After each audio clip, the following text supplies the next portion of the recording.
Good evening. Welcome to a very different edition of The Project. The panel that was meant to be with you tonight will be here shortly and normal service will resume. But up first, a commercial-free discussion with the Prime Minister of Australia, Scott Morrison. Welcome to The Project. G'day, Waleed. I'm going to do something I never thought I would do. Yeah. Particularly in an interview with a politician. Yeah. I'm going to let you set the agenda to begin with. What do you want to say? It has been an extraordinary few days, and you've just got back from New Zealand and meeting with Prime Minister Ardern, and you would obviously have a keen sense of what it's like on the ground there. These events are tectonic. They affect us all. On Friday, I was in Sydney when the first news came through, and at that stage it was just very unclear. We didn't really know what was happening, who it was, except for where it was happening, obviously, and that was deeply distressing in the mosque. And then as the news came through and you get the briefings and it became crystal clear what had occurred, there was just a numbness. And we all experienced it. We all experienced it. The news came. And then the horror came of the hatred and the ugliness that had led to this. And I have a very forthright way, as you know and others know. And my first response, apart from getting in contact with Prime Minister Ardern to express our deepest sympathies and to say kia kaha, as you know, means stay strong, to our New Zealand whānau, it was to let all Australians know what had happened, to call it as it happened and what it was, and to seek to bind us up. Now, in the same way, both as Prime Ministers in New Zealand and Australia, my first reaching out was to the Muslim community, and the following day I was able to meet with the Imams Council, and I have many friends there. And basically we hugged when we met, my friends and I. And then we spoke honestly about what had occurred and how people were feeling in the Islamic community and the feelings that were going right throughout the country. But what really impressed me was the leadership was focused on two things. They were focused on reaching out to those in New Zealand and the practical things, burials, observance of the rights and so on, and how that could be done and how they could assist. But the other one was to get close to their own community and help them to try and absorb and understand. And so all of us over the last 4 or 5 days have sought to come to terms with this, and it's been a very emotional time. And it's reminded us, I think, of the fragility of life and how quickly hate and violence can take the most important things from us. So as I said on that first Friday night to Australians, just hug each other tonight. And I think we need to keep hugging each other. It's an attack that has kind of, I was going to say reset, but it's at least caused pause. Because if I can put it in such crude terms, the community that for 15 years, 18 years, has been framed in the public imagination as a perpetrator suddenly became the victim. And the reverse was also true. And so we're now having a lot of discussions about Islamophobia in Australia, as well as, of course, in New Zealand and around the world. Sure. Does Australia have an Islamophobia problem? I don't know if Australians understand Islam very well, and that can often lead to fear of things you don't understand. So, by definition, that's what it leads to. But that doesn't always translate into extremism, just like any view doesn't necessarily flow into extremism. As Malcolm used to say, domestic violence starts with disrespect of women. But not all disrespect. But not all disrespect of women leads to violence. And I think that's true. Yeah, but when I ask about Islamophobia, I don't mean just people don't understand and they're a bit apprehensive. I mean effectively an ideologised form of there's no doubt that exists in Australia. There's no doubt that that exists in Australia. How big a but there's no problem is doubt that so many forms of hatred and stereotyping goes on in the Australian community. Right, so how big a problem is this, do you think? Well, we have been tracking through our agencies this form of extremism. Now, people have used different words. I've said right-wing extreme, and others said white supremacist or white separatist. It all means the same thing, ultimately, at the end of the day. It's just where a view gets taken to an absolute extreme, where you're talking about supremacists and separatists. Any community can take itself to a point with some where they engage in a form of fundamentalism extreme, which is a danger to innocence. Now, this is true in the Christian community. It's true in the Hindu community. In other countries, I should stress. I mean, We all know of violence that has occurred there. Buddhist communities, Muslim communities, where in any of these communities you allow fundamentalism and extremism to take hold, and as a community you don't guard against that, then this is where it ends. And the great victim is innocence. The great victim is peace. Okay, well, let me be perhaps more focused in the way I want to ask this. Does the coalition have a problem with Islamophobia? No, I don't believe the Liberal Party does, and I don't believe... I can't speak for the National Party, I'll let the leader of the National Party, but I don't think... No, you can, though. You are Prime Minister, and it is your coalition. No, I don't, so. no, I don't believe so. No, I don't believe so. And, but I'll speak for myself. Well, no, I get you all need to speak for yourself, but it is important to focus on the I coalition think it's generally. important for all of us. And today's Harmony Day. Yeah. And Harmony Day is an opportunity for us, I think, to understand better difference. Well, you know, the classic wisdom of seek first to understand before you're understood. And I think that is one of the important lessons of Harmony Day. The problem I have is that we don't do a lot of seeking to understand first. We often jump to conclusions about others. In politics, I think it's important that we have disagreements, but I wish we could disagree better. And I wish if we did disagree, that we always didn't leap to assuming other people's motives. And I think that's important. You know, you and I can disagree, and look, we've interviewed you've interviewed me before when you're on radio and years ago, and we've disagreed. But I think it's really important in Australia, if we want a better society, that we've got to disagree better and respect each other more and the motives of others, and not leap to prejudiced conclusions about others. Sure, OK. So let me just run through some things, and perhaps you can help me understand better or explain motives or whatever it might be. When you have people in your coalition, George Christensen speaking at a Reclaim Australia rally, appearing on an alt-right podcast, speaking at a Q Society event where horrible things are said about multiple minorities, when you've got a former Prime Minister, Tony Abbott, saying that Islamophobia never killed anybody, when actually it already had. It's not just that it was true at the time, it isn't now, it wasn't true at the time. And suggested that when Muslim leaders condemn terrorism, they don't really mean it. When you have Peter Dutton suggesting that Lebanese immigration in the 70s was a mistake, or that mistakes were made around it.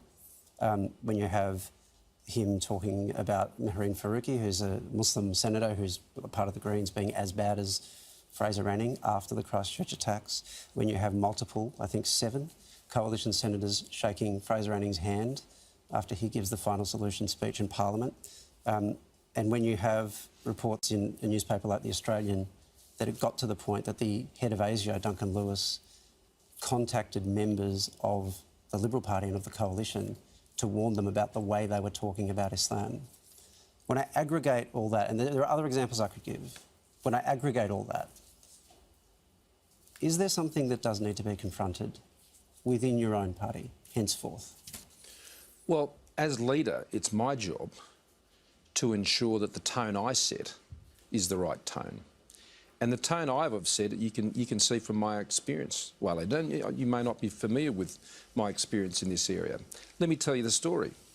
When I came into the Parliament in 2007, in the seat of Cook in the southern part of Sydney, that was not that long after the riots that were there and the revenge attacks that took place soon after. So I know what it looks like in a community when things turn very bad and the cycle of violence is allowed to perpetuate. My predecessor, Bruce Baird, responded to this, working with a wonderful bloke who's become a dear friend of mine, Jamal Reefi, and brought the communities together by taking a whole group of young Muslim people in southwestern Sydney, and they trained to be lifesavers, particularly at the North Cronulla Surf Club. Now, when I came into Parliament, we wanted to keep this program of bringing those two parts of Sydney together. And Jason Clare, today a good friend of mine, a Labor member for that part of the city, we decided to take young people from both of our communities and walk the Kokoda track together to help us understand, and particularly our younger people, these two different types of cultures, or what I described as very different Australian experiences. Now, since that, Jason and I did it 2 more times. We walked the Sandakan Death March together with a similar group, an included Indigenous group actually from Rob Oakeshott's electorate at the time. We did the same thing in the Black Cat Track in 2013 and had some great young Muslim women there, some of whom were working for the AFP. And again in 2015, I wasn't able to go on that one, but helped organise the one we took to Gallipoli. Now, over that period of time, it has been my work in Parliament to try and build these communities together, not apart. Now, that's my form, Waleed. And my form is to take that experience into my own party as leader. But is that happening?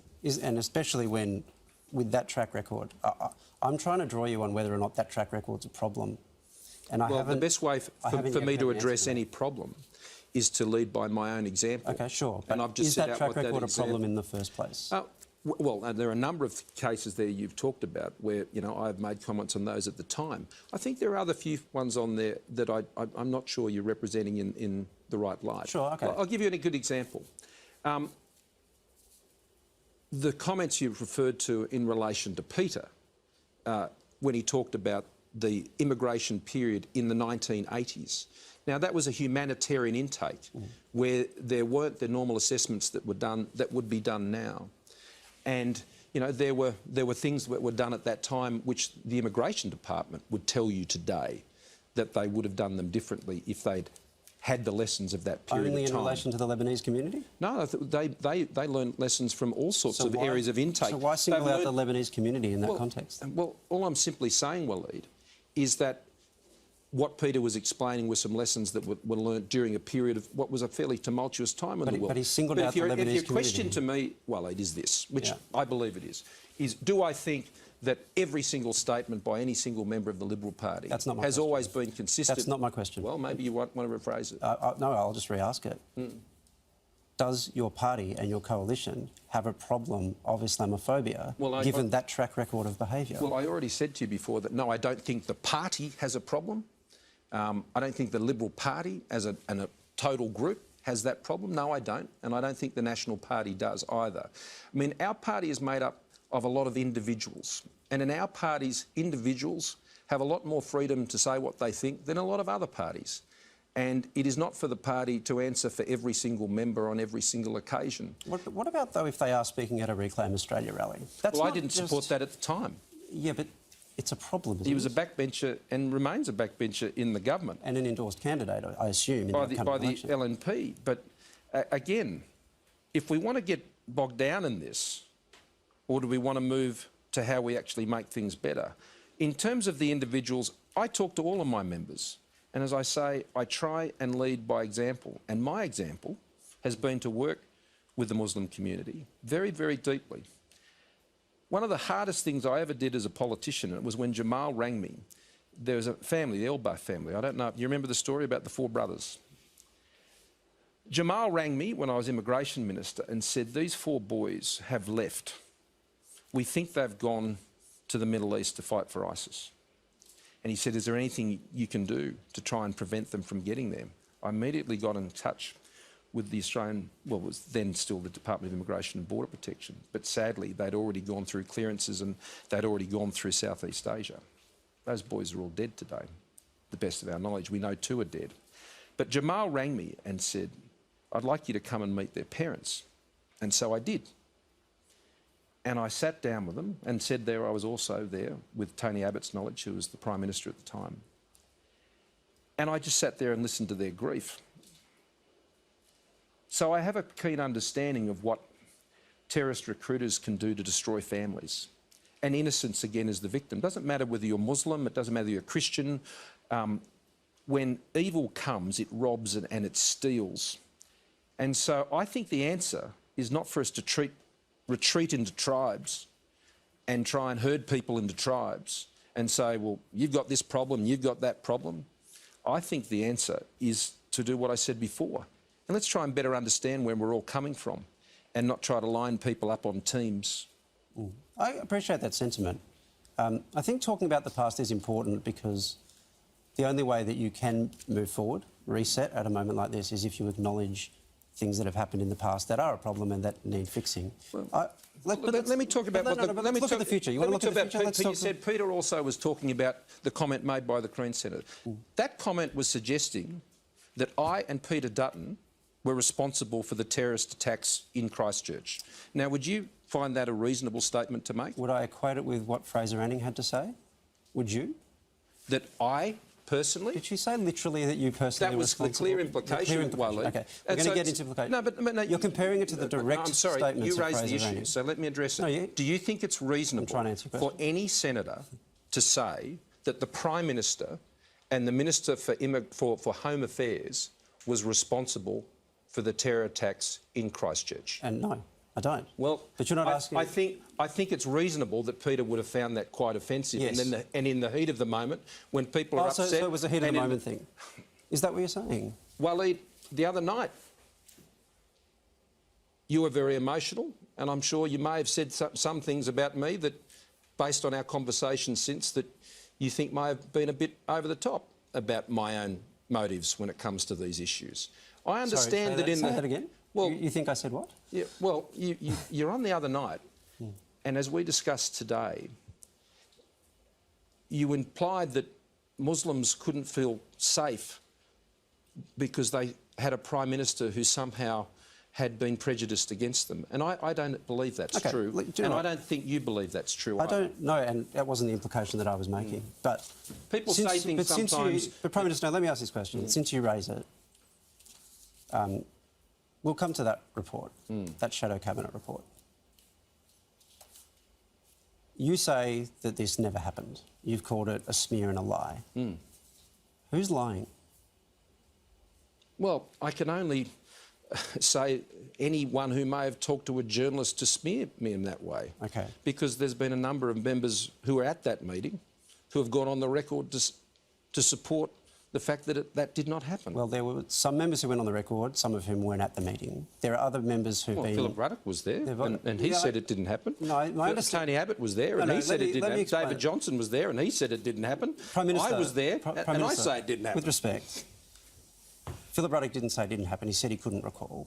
I've looked high and low. No, but it's an important difference, isn't it? Well, you talk about people who have been on the record. Well, there is at least one of those people on the record saying that it did happen, that being Andrew Robb. You have multiple journalists reporting from multiple sources. Hang on. I have to stop you there. You can get to that point in a second. Well, you have multiple you have journalists said that Andrew Robb said something that he didn't. I've read it with my own eyes today. No, what Andrew...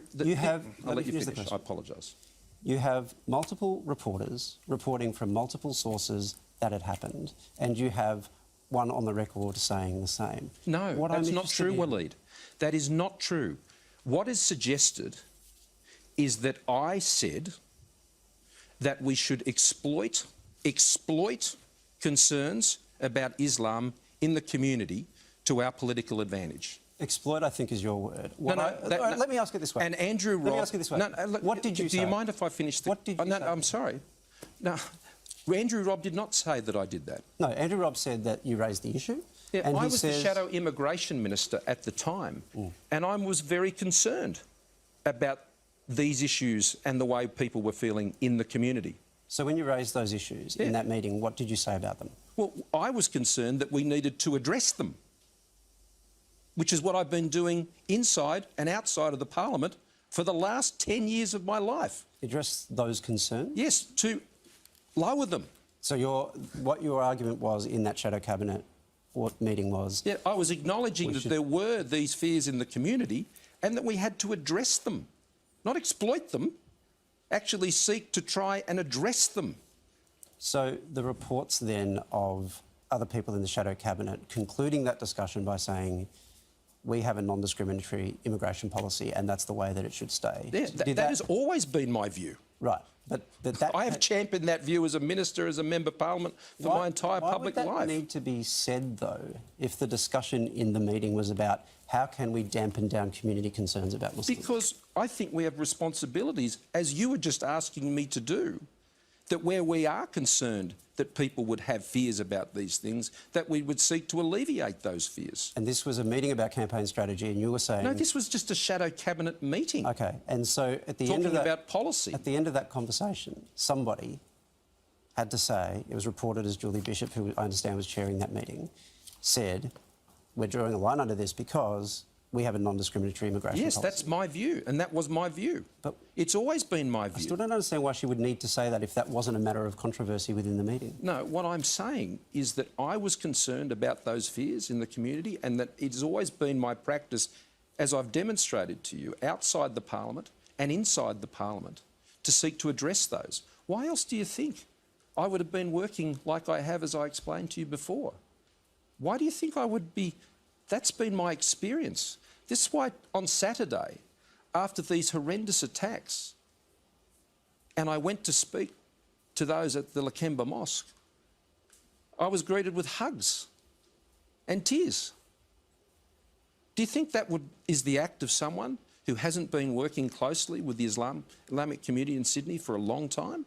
I'm not accusing you of not having ever worked with the Muslim community in Sydney or even not having done it for a long time. Well, can't you see that what you're suggesting is at complete odds Prime Minister, I'm not, with the experience Prime Minister, I'm not that suggesting, I have been involved Prime with Minister, over I'm my not last suggesting 10 anything. years of public life? Simply, doesn't it sound odd that that report would Prime Minister, jar I'm with asking that? you a question about a report that is sourced from multiple people, that was reported by multiple journalists, by which all those journalists stand. Two I've asked unnamed you to- sources who have never gone public. well, one of them has. And I've asked you...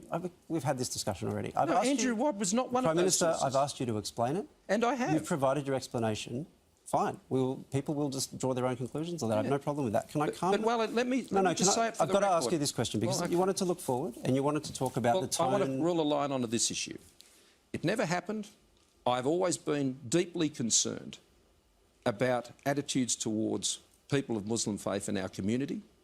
I entered the parliament after one of the most horrible scenes that we've seen on our own soil on this issue and set about immediately to try and bring communities together. Okay. And I've always acted consistently with that in shadow cabinet, in the cabinet, by my policy decisions as ministers and in my own personal conduct. And so such a report is so at odds with my experience and actions that I think that speaks for itself. Does acting in accordance with those beliefs mean that you will be, henceforth, this is about the future and about the tone you want to set as a leader, that you will be preferencing one nation last? We're not going to do any preference deals with one nation. Not a deal. Will you, on your how to vote cards, be putting one nation last? Well, those matters are determined by the party when we know what the nominations are. You have a very strong voice within that party. Yeah, and we won't do any deals with one nation. I'm not talking about a deal with one nation. I'm talking about a decision from your party to preference one nation, who, by the way, said that Islam was a disease that needed to be vaccinated. Will you be putting them last on your how to vote card? What if Fraser Anning's running candidates? Right, so if Fraser Anning's, you'll put one nation ahead of Fraser Anning. Well, you tell me. I'm just asking. Well, this is the point, Waleed. I don't know who's going to nominate. In the electorate of... OK, let me rephrase. In the electorate of Longman... No, well, you've raised the issue. In the electorate of Longman... Let me rephrase, because I know what Waleed, I know the way you're... please let me answer one question? No, because I will ask this question, because this is going to get to the point. I'm just trying to answer your questions. I was raising the issue... Let me rephrase the practical Prime issue Minister, of Longman... I need to get through this question. Will you, at the very least, commit in every seat to putting them below the Labor Party and the Greens? Well, I'm going to wait to see what all the nominations are, and in our party, those decisions are made by the party organisation, and I know the Labor Party wants me to do a preference deal with them, and I won't be doing a deal with the Labor Party or the Greens or anyone else. None of this is the about election, the preference nominations will be called, we'll see the candidates, and we will make our decisions at that time. Prime Minister, why are you talking about preference deals? I'm not talking about a preference deal. Well, I've just answered the question as to how we're going to conduct ourselves in relation to But you're talking about a preferences. preference deal, which is not what I'm talking about. No, I said we are going to make these decisions at the time nominations close, and then we'll apply those decisions at that time as a party organisation. Do you think, particularly in the circumstances that we face right now, that the Liberal Party and the National Party, where relevant, should be preferencing one nation below Labor and the Greens? I said we're going to make that decision at the time of the nominations What do closing. you think? Well, you'll know when we make that decision at that time. Do you have a view on it? And I'll be consulting with my own party organisation. I won't be doing it through your program. Why is it difficult? Why is it a difficult Because question? I'm part of a party that has a process. And that party listens to a lot of people in its organisation who are members of our party. And that is a decision that is actually taken in each state and territory division of the Liberal Party by the president of that party as part of their preferences committee, on which I will have representatives. And that is respecting our process. But there is also the question of leadership. which you've raised, would And it I'll not be be a strong exercising act that of at that leadership? time. Would it not be a strong act of leadership to say right now that you shouldn't be preferencing One Nation ahead of Labor and the Greens? That it would be an uncontroversial thing. No, all for you I'm to say saying at that? this stage is that we will never do a preference deal with One Nation, and that we will settle those matters at the time of nominations closing when we know who all the candidates are. So does that mean it is possible that you will be preferencing One Nation ahead of Labor and the Greens? No, it just means what I just said. No, it wasn't clear to me on that point, sorry. No, well, does that mean that we'll make those decisions clear at the time of nominations closing, Waleed? Okay. On the question of immigration, and here I'm not talking about the policy of immigration so much as the rhetoric of immigration, the discourse around immigration. Do you think it's a problem when we talk about asylum seekers in particular through the prism of the possibility of them being rapists, of being murderers, of being pedophiles, this kind of quasi-Trumpian language, in his case applied to Mexicans? Well, that's only relevant if in the cases that we're talking about, that is what is known about the actual individuals who may be subject to transfers. That was the topic of that debate at the time, and that's what was said. Right. Should we ignore the fact that if there are persons who do have those records or for whom those issues are present, that we should ignore that?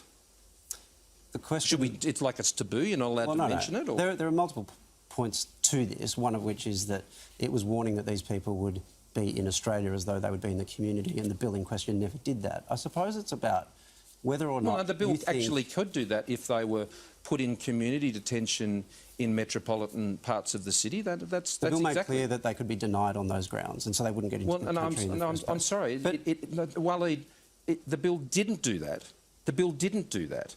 And so for those for whom that is a particular issue and there is intelligence or information that relates to those individuals who have that as an issue for us, well, of course we're going to take the necessary precautions. we spoke to numerous people who were involved in drafting the bill. There seems to have been no advice that those people with those track records would be allowed Well, I'm sorry, we're into the government country. and we have to implement it, and we know that that's exactly what can happen and we can't resist it. Right. So do you understand, though, that We're implementing that bill right now. It's not ours. I understand. Do you understand, so though, we're that taking the advice on how it has to be implemented, and we'll be doing Do you that. understand, though, that when you frame the issue in that way, that creates an environment of prejudice, or do you think that's not what happens? No, I think we're not going to sugarcoat to the public the implications of laws passing the Parliament.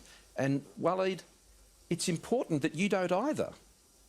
No, I'm not in the process of doing anything. Well, of the in your sort. commentary on these things, all journalists, I think, have to be careful that they don't create a false impression of the risks that need to be managed. I'm asking you a question about whether or not describing people... Well, the only people who were described like that were the people who you could make that description I of. feel like it's very difficult to get through a sentence at the moment.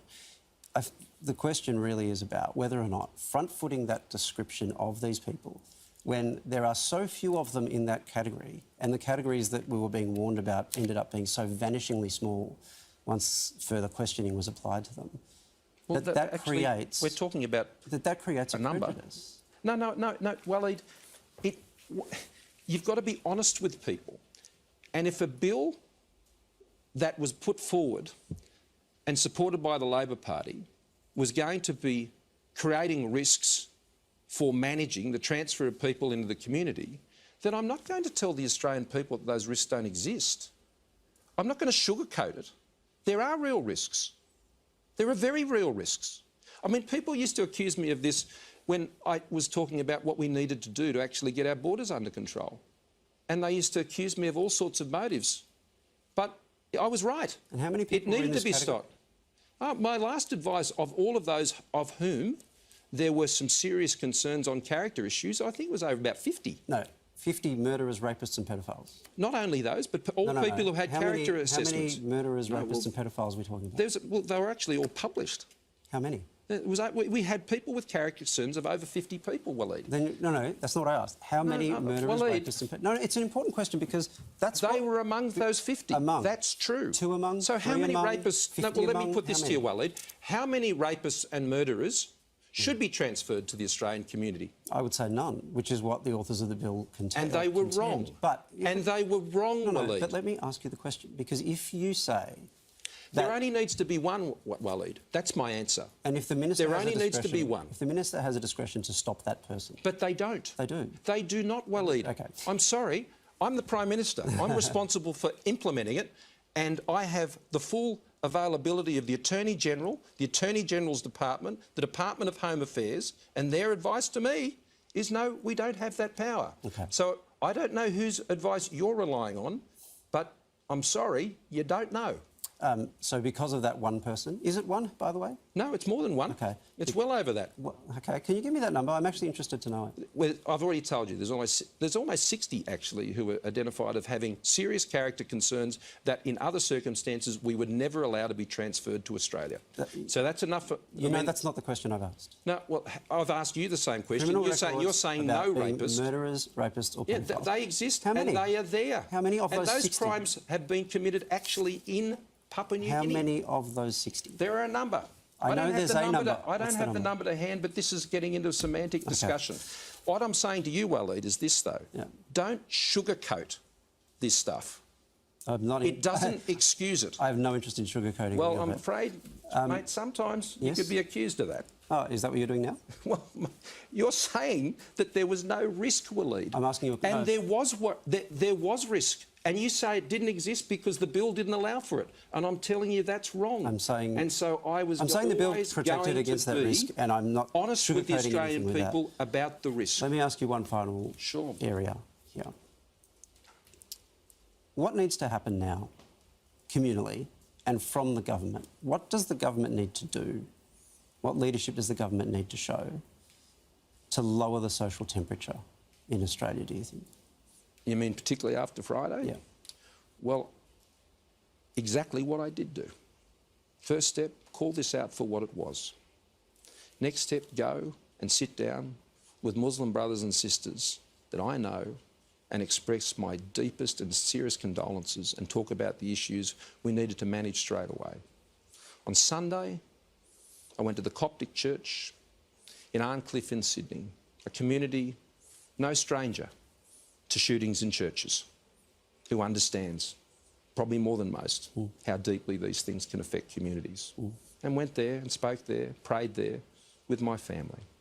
On Monday, I went to the Australian-Israel Chamber of Commerce here in Melbourne, and I gave a speech which talked about the need for Australians to see each other as individuals, not herded into particular groups.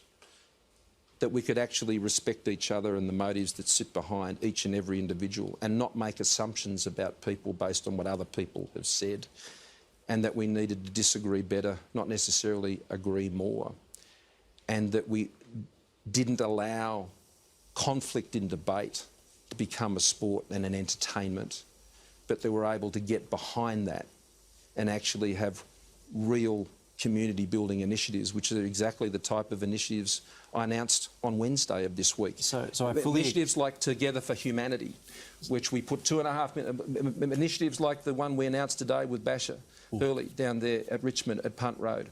These types of programs which I have been supporting and my government has been funding for years now. That's what we need to do. So I fully expect that when someone, one of your political opponents, behaves in a way that is contrary to the spirit of that you will censure them. I fully expect that. Do you think you will do it when it comes from within your own set of political allies? Well, I have. So again, Waleed, look to the experience that I've laid out for you tonight. And don't prejudge me. I'm not prejudging, I'm asking you the question. Well, will you henceforth... That's my form, Waleed. The next time... I'm happy to call out people, as others have sought to call me out on things. I'm not shy about doing these sorts of things. I'm not shy about doing these sorts of things because I know what my values are and I know what I have done in my life to try and build these bridges between communities. When I became Prime Minister, I said I want to do 3 things. I wanted to keep the economy strong because if you don't have a job, you don't have a lot of choices. If the economy is not strong, you can't pay for services like hospitals and schools. I said I want to keep Australians safe And that wasn't just about strong borders and our defence forces. It was about the biggest ever plan for countering domestic violence in Australia's history at $328 million, which we announced just the other week. And I said I wanted to bring Australians together. Now, I have form on all these things, Waleed. And on bringing Australians together, I think you'll find it hard to find another member of Parliament who has not made at least the same effort that I have to build these bridges between these communities. Prime Minister, and I will continue to do that as Prime Minister each and every day because, you know, we've got to love all Australians. Doesn't matter what their background is, doesn't matter what their religion is, doesn't matter what their ethnicity is. We are the most successful multicultural country in the earth, the best immigration nation of any country in the earth. And that's my responsibility to make sure it stays that way, and that's my absolute commitment. Prime Minister, I wish you all the best with that endeavour. Well, I look forward to your support and helping me doing it. Well, we'll certainly be watching and supporting, absolutely. Thanks very much. Where that does happen. Thank you very much for your time. Ta. Don't go anywhere. Project will be right back after the break.